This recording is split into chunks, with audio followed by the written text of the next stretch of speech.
Patuloy ang operasyon ng mga otoridad laban sa mga pasaway na motorista. Sa inilunsad na shame campaign sa Barangay Commonwealth sa Quezon City, hindi lang tinikitan ang mga motoristang pasaway, binaklasan pa ng plaka ang kanilang mga sasakyan at sinabitan ng karatulang nagsasabing pasaway sila kaya't di dapat tularan.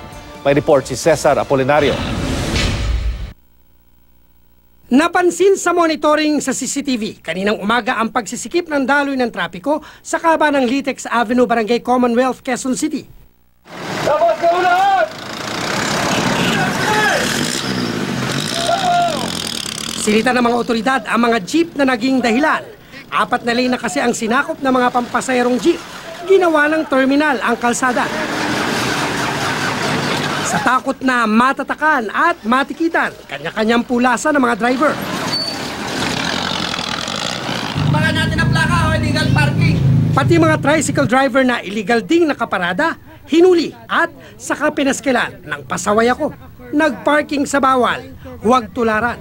Sa loob ng 20 minuto, nalinis ang kalye na kani-kanina lang, puno ng nakabalandrang sasakyan. Mahigit 20 pasaway na motorista ang nabakbakan ng plaka at natatakan.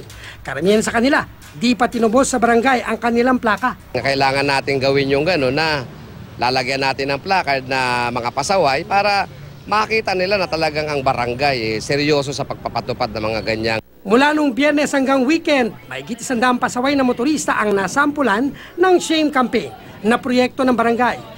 Bit-bit ang mga karatulang ito. Pasaway ako, nagparking sa bawal. Pampasayarong jeep din ang unang nasampulan at pinaskilan. Hindi naman bumiyahe ng anak ko. Ang problema ngayon, may sakit din ako. Hindi ako makabiyahe. Pati pribadong sasakyan at mga tricycle, tinatakan at pinagbabakbak ang plaka.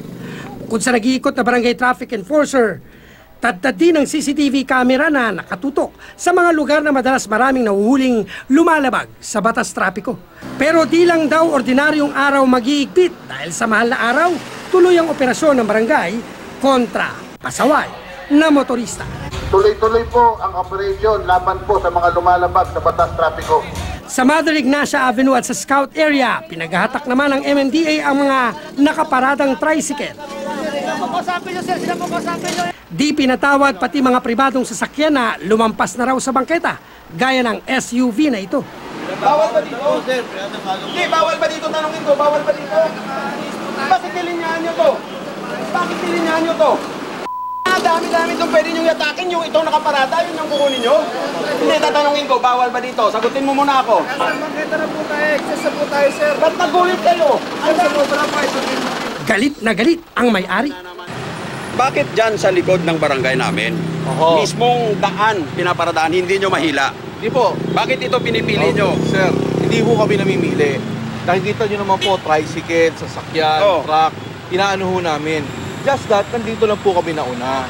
So ngayon po, kung meron po kayong problema sa barangay, ireklamo Matagal na yun, boss. O hindi, kaya nga po. Matagal na kung yun. meron po kayong problema sa barangay, huwag nyo naman po ipasa sa amin. Ang ano lang po namin, pinapatupad namin ho yung dapat namin ipatupad. Hindi na tino ang SUV, pero tinikitan ang may-ari nito. Cesar Apolinario, GMA News.